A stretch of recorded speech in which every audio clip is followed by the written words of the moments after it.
आज का हमारा टॉपिक है वाइब्रेशनल रमन स्पेक्ट्रोस्कोपी। तो देखो थोड़ा हम ये चीज को कोरिलेट करके ही पढ़ेंगे, मतलब हमने रोटेशनल रमन स्पेक्ट्रोस्कोपी तो खत्म कर लिया था, अभी हम स्टार्ट कर रहे हैं वाइब्रेशनल रमन स्पेक्ट्रोस्कोपी। मतलब बेसिकली जो होगा वो वैसे ही सिलेक्शन रूल्स के बारे में हम देखेंगे, एनर्जी लेवल्स के बारे में पढ़ेंगे कि मतलब एनर्जी का जो वैल्यू होगा इन एक्चुअल। देखो फिनोमेना जो हमने स्टडी कर लिया था, दैट इज जो 90% ऑफ मॉलिक्यूल्स है वो तो शो करते हैं हमारे रेले स्कैटरिंग। उसके बाद बहुत ही कम परसेंटेज ऑफ मॉलिक्यूल्स होते हैं जो कि हमारा रमन इफेक्ट शो करते हैं। अभी ये जो रमन इफेक्ट है वो क्या था, वो था हमारा जो जब हमारे जो पास मॉलिक्यूल्स है वो अगर इनइलास्टिक कोलिशन शो करते हैं। इनइलास्टिक कोलिशन कब शो करते हैं, जब उनके आइदर उनके रोटेशनल लेवल्स में कुछ चेंज आता है या फिर उनके वाइब्रेशनल लेवल्स में कुछ चेंज आता है।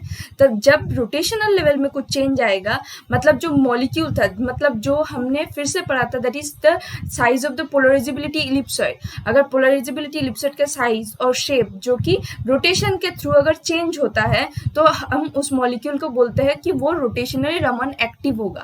तो अभी सिमिलरली हम वाइब्रेशनल रमन स्पेक्ट्रोस्कोपी को स्टडी करेंगे, जहां पर हम देखेंगे कि जो मॉलिक्यूल्स है उन मॉलिक्यूल्स को वो मॉलिक्यूल्स रमन इफेक्ट शो करते हैं बिकॉज उनके वाइब्रेशनल एनर्जी लेवल में एक चेंज आता है। अभी जो वाइब्रेशनल एनर्जी लेवल में चेंज आएगा उसका मतलब जो पोलराइजेबिलिटी इलिप्सॉइड होगा, अगर मॉलिक्यूल के पोलराइजेबिलिटी को नजर रखते हुए हम बोलते हैं, तो फिर अगर पोलराइजेबिलिटी इलिप्सॉइड होगा तो उसका शेप या फिर उसका डायरेक्शन जो है वो वाइब्रेशन की वजह से चेंज होगा। अभी अगर ये चेंज होता है तब हम बोलेंगे that molecule is vibrationally Raman active. ठीक है, तो कंडीशन हम क्या लिख सकते हैं, for a molecule to be vibrational Raman active is if the shape और direction of polarizability ellipsoid of a molecule changes because of vibration of a molecule, then we will say the molecule is vibrationally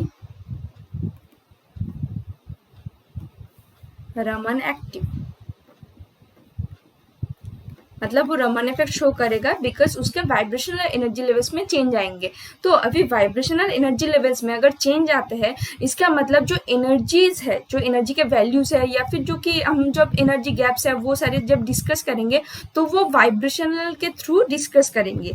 तो अभी इसका मतलब क्या है, जो हम थोड़ा कंपेयर करके आगे देखें, जैसे कि हमने रोटेशनल रमन में किया था, रोटेशनल जो एनर्जी लेवल्स है उनके बारे में डिस्कस किया था, तो सिमिलरली यहाँ पर हम वाइब्रेशनल एनर्जी लेवल्स के बारे में डिस्कस करेंगे।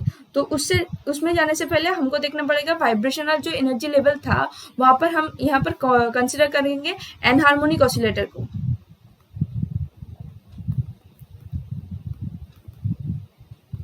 तो एनहार्मोनिक ऑसिलेटर के एनर्जी कितना था हमने ये पढ़ लिया था, that is this is going to be v plus half omega E bar minus v plus half whole square omega E bar x e क्या था हमारा एनहार्मोनिसिटी कांस्टेंट, v का वैल्यू क्या था, एक्सी वाज सॉरी ये एक्सी होगा सिर्फ,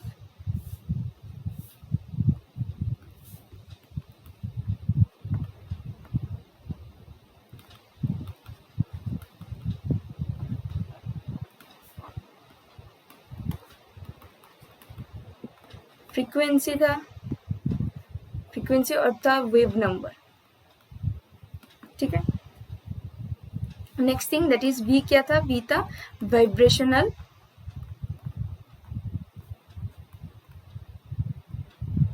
quantum number.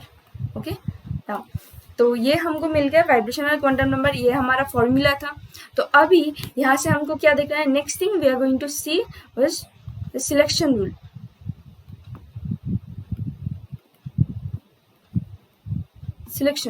Selection rule देखो वाइब्रेशनल स्पेक्ट्रोस्कोपी में जो सिलेक्शन रूल था वही यहाँ पर सेम होगा Raman spectroscopy, vibrational Raman spectroscopy के लिए।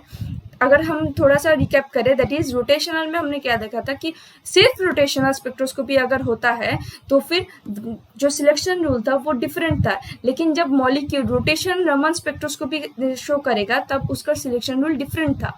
तो बट यहाँ पर जब वाइब्रेशनल स्पेक्ट्रोस्कोपी को हम देखेंगे, मतलब सिर्फ वाइब्रेशनल स्पेक्ट्रोस्कोपी और वाइब्रेशनल रमन स्पेक्ट्रोस्कोपी दोनों केसेस में जो सिलेक्शन रूल है वो सेम है, 0 +-1 +-2 +-3 and so on. This is actually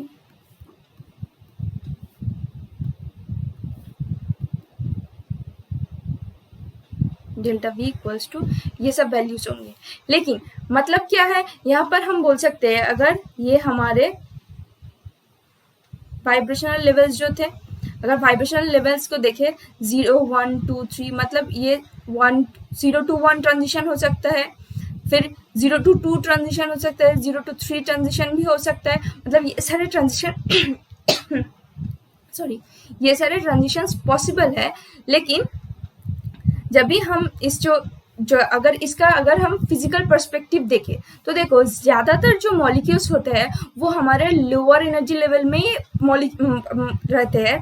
तो फिर अगर लोअर एनर्जी लेवल में ज़्यादा मॉलिक्यूल्स रहेंगे तो इसका मतलब क्या है, हम सिर्फ जो delta V equals to 0 and +-1 है इनको ही ऑब्जर्व कर पाएंगे। जो further delta V is equals to +-2 +-3 है, बिकॉज देखो अगर हम एनर्जी लेवल्स को ऐसे शो करते हैं V इज इक्वल टू 0 1 2 3, ठीक है।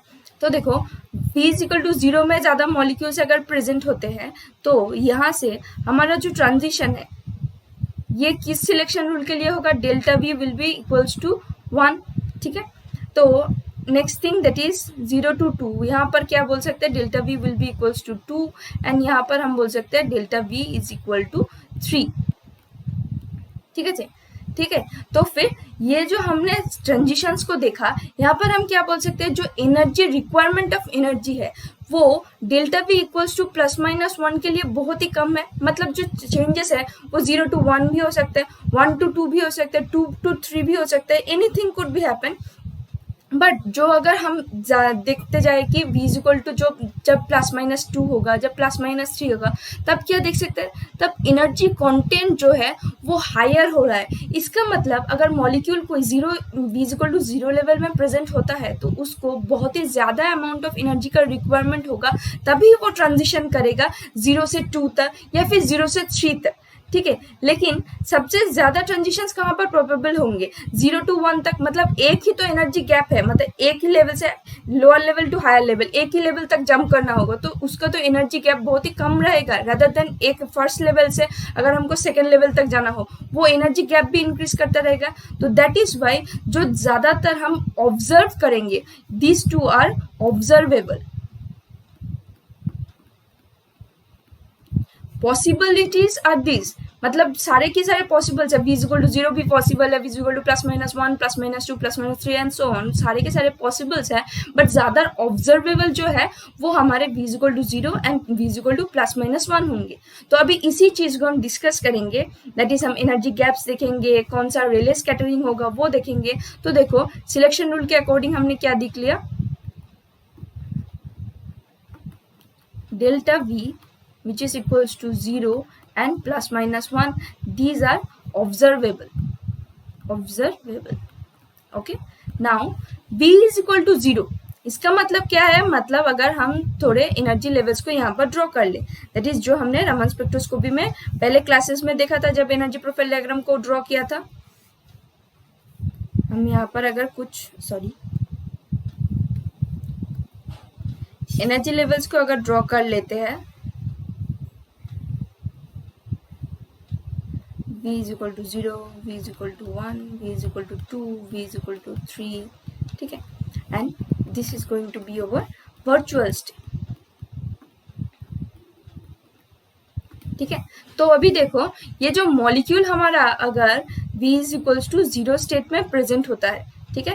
जीरो स्टेट में अगर प्रेजेंट होगा उसका हम थोड़ा एनर्जी भी प्रोवाइड करते हैं, मतलब मॉलिक्यूल को हम कोई ना कोई इंसिडेंट रेडिएशन के साथ कोलाइड कराते हैं, तब वो मॉलिक्यूल क्या करेगा, एनर्जी एब्जॉर्ब करके एक वर्चुअल एनर्जी स्टेट तक पहुंचेगा। ठीक है, उसने एनर्जी एब्जॉर्ब किया, अभी वो हायर एनर्जी में चला गया, बट हायर एनर्जी में पूरा तो नहीं रह सकता है, तो वो क्या करेगा, अपना एनर्जी को इमिट कर देगा। अगर इमिट करता है और इमिट करने के बाद वो जितना उसने ऑब्जर्व किया था टोटली उसने इमिट कर दिया, तो फिर वो क्या करेगा, जहां से उसका ट्रांजिशन स्टार्ट हुआ था वहीं पर ही बैक करके आ जाएगा। इसका मतलब हम अगर देखें, दैट इज ट्रांजिशन, जिसको हम बोल सकते हैं v final minus v initial, this is going to be, ये भी जीरो था और बैक करके आगे आ भी गया जीरो में। हम ये भी बोल सकते हैं कि वो मॉलिक्यूल अगर v इक्वल टू 1 में प्रेजेंट होता, मतलब ट्रांजिशन जो स्टार्ट हुआ है वो अगर v इक्वल टू 1 से स्टार्ट होता, और जो एंड हुआ है वो भी अगर v इक्वल टू 1 में ही आकर एंड होता, मतलब जितना जहां से उसने स्टार्ट किया था एंडिंग पॉइंट भी उसका सेम ही है, in that case delta v will be equals to 0। तो डेल्टा v अगर मतलब उसने जितना एनर्जी को एब्जॉर्ब किया था उतना ही उसने एमिट कर दिया, तो ये कौन सा फेनोमेना था, ये हमारा था रेले स्कैटरिंग।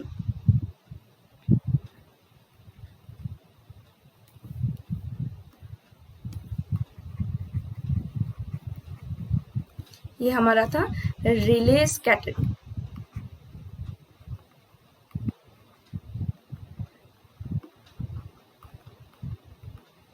ठीक है, इसका मतलब जो v इक्वल टू 0 है, ये सिलेक्शन रूल किसके लिए है, ये सिलेक्शन रूल है रेले स्कैटरिंग के लिए।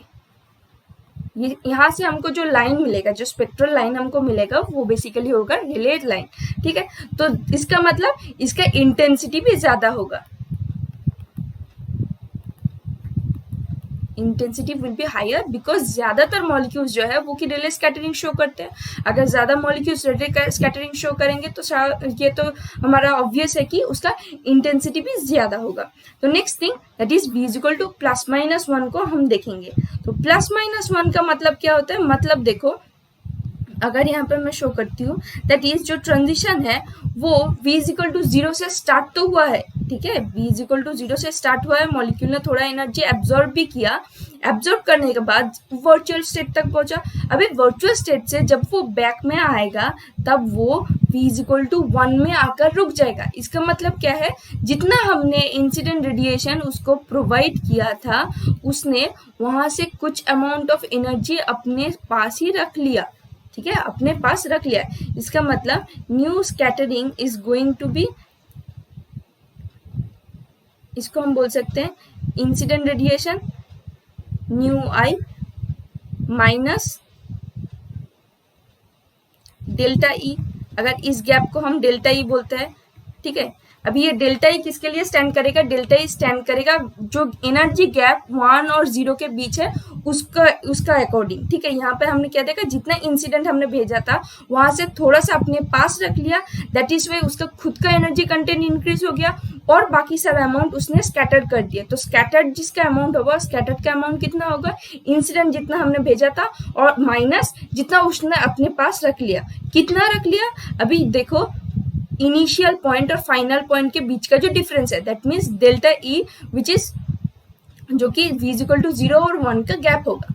ठीक है, नेक्स्ट थिंग अगर हम देखते हैं, सिमिलरली ऐसे ही अगर मॉलिक्यूल अगर v इक्वल टू 1 से स्टार्ट होता तो 1 से अगर स्टार्ट हो गया वो बैक करता कहाँ पर, v इक्वल टू 2 में। तो इस फेनोमेना का नाम क्या था, ये था हमारा स्टोक्स लाइन। मतलब यहाँ से हमको जो स्पेक्ट्रल लाइंस मिलेंगे वो होंगे स्टोक्स लाइन। ठीक है, तो नेक्स्ट थिंग इज, देखो अगर हमारा मॉलिक्यूल इनिशियली सिचुएटेड था v इक्वल टू 1 में, ठीक है, यहाँ से हमने उसको एनर्जी प्रोवाइड किया और उसने वर्चुअल एनर्जी स्टेट तक मॉलिक्यूल चला गया। ठीक है, इंसिडेंट रेडिएशन। लेकिन अब जब ये मॉलिक्यूल बैक करेगा, उसने बैक किया लोअर एनर्जी लेवल में। इसका मतलब उसने अपने पास से भी थोड़ा सा अमाउंट ऑफ एनर्जी को स्कैटर्ड कर दिया। Therefore nu scattered is going to be nu i, जितना इंसिडेंट भेजा था प्लस उसने और थोड़ा अमाउंट ऑफ एनर्जी रिलीज कर दिया विच इज डेल्टा ई। अभी डेल्टा ई क्या है, डेल्टा ई है जो कि हमारा v इक्वल टू 0 और v इक्वल टू 1 के बीच का गैप है। अभी तो हमको क्या, और ये फेनोमेना क्या है, फेनोमेना है anti Stokes line, anti Stokes scattering. यहाँ से जो स्पेक्ट्रल लाइन हमको मिलेंगे उसको हम बोलेंगे एंटी स्टोक्स लाइन। ठीक है, डन। तो हमने देख लिया देयरफॉर +-1 जो सिलेक्शन रूल है वो किसके लिए है, वो है बेसिकली हमारा रमन इफेक्ट। ठीक है, तो ये हमने देखा। Next thing we are going to see about that delta E का अमाउंट कितना है। डेल्टा ई का अमाउंट देख सकते हो, देखो बेसिकली जो डेल्टा ई का अमाउंट है वो एक ही एनर्जी लेवल का, मतलब जो गैप है वो 0 to 1 इतना ही गैप है। तो और हमने ज्यादातर मॉलिक्यूल्स को क्या बोला था कि वो v इक्वल टू +-1 ही शो करेंगे। तो दैट इज वाई हमको इसका एनर्जी गैप निकालना है, एनर्जी गैप का वैल्यू जो कि हमने वाइब्रेशन में भी कैलकुलेट किया था। क्या कैलकुलेट किया था, देखो हम यहाँ पर क्या देखेंगे, delta E which is energy gap between जो ट्रांजिशन हो रहा है, ट्रांजिशन कहाँ से कहाँ तक होगा, ट्रांजिशन हो रहा है 0 से 1 तक, v is equal to 0 to v is equal to 1 तक। Therefore epsilon of v is equal to, और हम बोल सकते हैं इसको अगर थोड़ा डिटेल्स में लिखते हैं, देखो v final minus e initial. Final state कौन सा है, फाइनल स्टेट हमारा है v is equal to 1 state, और इनिशियल स्टेट कौन सा है, इनिशियल स्टेट हमारा है v is equal to 0 state. यहाँ पर हम क्या करेंगे, सिंपली जो हमारे पास एनहार्मोनिक ऑसिलेटर का जो एनर्जी इक्वेशन था वो पुट करेंगे, एक बार v इज इक्वल टू 1 के लिए और एक बार v इज इक्वल टू 0 के लिए। तो देखते हैं क्या मिलता है हमको। देखो तो हमारा फॉर्मूला जो हो गया 1 प्लस हाफ ओमेगा ई bar minus 1 plus half whole square omega ई बार एक्स ई, ठीक है, माइनस अभी हम पुट करेंगे v इक्वल टू 0 के लिए, therefore 0 plus half omega E bar minus 0 plus half whole square omega E bar x E. Okay, so this is going to be 3/2 X E, sorry omega ई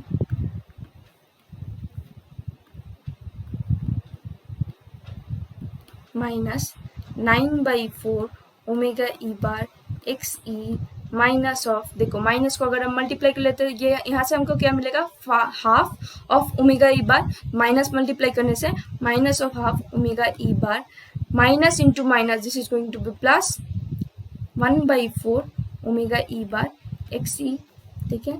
तो फिर this is going to be omega E bar minus, ये कितना होगा, ये होगा हमारा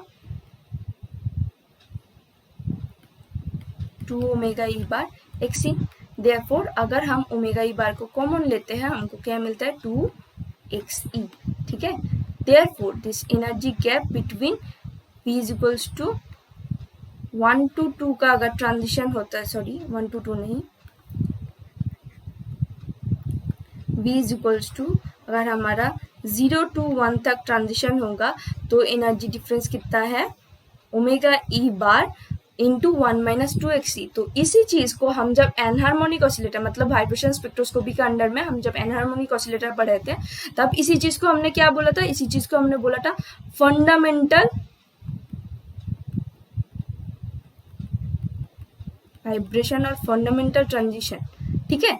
तो फिर हम क्या देख सकते हैं, ये जो फंडामेंटल जो है मतलब वही हमारा ऑब्जर्वेबल है ज्यादातर, जो कि हमारे नेक्स्ट कौन से थे, जबकि हमारा जो कि हमारा देखो अगर हम बोलते हैं सिलेक्शन रूल्स क्या था, सिलेक्शन रूल्स था इसका मतलब delta V when delta V is equals to +-1 वो होता हमारा फंडामेंटल ट्रांजिशन, +-2 वो था first overtone, +-3 second overtone and so on. यहाँ पर हॉट बैंड्स को भी हम कंसिडर कर सकते हैं लेकिन वो ऑब्जर्वेबल नहीं होंगे क्योंकि एक तो रमन इफेक्ट जो है वो बहुत ही कम मॉलिक्यूल शो करते हैं। अगर मॉलिक्यूल्स जो है वो अगर नंबर में ही कम है उसके बाद अगर उसके हायर एनर्जी में हम जाएंगे तो और भी नंबर ऑफ मॉलिक्यूल्स कम हो जाएंगे तो उसका तो हमको इंटेंसिटी नहीं मिलेगा। तो स्पेक्ट्रा में बहुत ही छोटे छोटे लाइंस हमको मिलेंगे जो कि होगा ओवरटोन्स या फिर हॉट बैंड्स के अकॉर्डिंग जो आएगा। लेकिन तो ऑब्जर्वेबल कौन सा होगा, ऑब्जर्वेबल सिर्फ होगा हमारा जो फंडामेंटल ट्रांजिशन है, ठीक है। तो दैट इज वाई अब ये जो डेल्टा ई का जो वैल्यू है वो हमने कैलकुलेट कर लिया। अभी यहाँ से हम स्टोक्स लाइन का एनर्जी और एंटी स्टोक्स का लाइन का एनर्जी अगर देखें देयरफॉर हम बोल सकते हैं nu bar is going to be nu i, जो कि हमने इंसिडेंट भेजा था, हम क्या किस पर देख रहे हैं, देखो ये जो हमारा ये हमने न्यू बार क्यों लिखा, न्यू बार है हमारा वेव नंबर। अभी हमने वेव नंबर क्यों लिखा, बिकॉज ये जो हमने एनर्जी कैलकुलेट किया था ये सब कुछ था सेंटीमीटर इनवर्स में, that means in wave number, so we have to put it in wave number equation. Therefore nu i जो कि इंसिडेंट था, इंसिडेंट के साथ रिलेशन क्या था, देखो इंसिडेंट से थोड़ा सा डिक्रीज हो जाएगा, डिक्रीज होगा, कितना डिक्रीज होगा, जो हमारा फंडामेंटल ट्रांजिशन है उतना डिक्रीज होगा। तो this is going to be omega E bar 1 minus 2xe। This is for Stokes line, मतलब स्टोक्स लाइन का एनर्जी जो है वो ये वैल्यू शो करेगा। And next thing is for anti Stokes line, जहां पर क्या होगा, एनर्जी एडिशन होगा। कितना एडिशन होगा, जितना हमारा एनर्जी गैप है, ये हमारा एनर्जी गैप है तो इतना एडिशन होगा, यहाँ पर ये एनर्जी गैप है तो उतना डिक्रीज हो गया था, यहाँ पर एडिशन होगा। तो this is for anti Stokes line.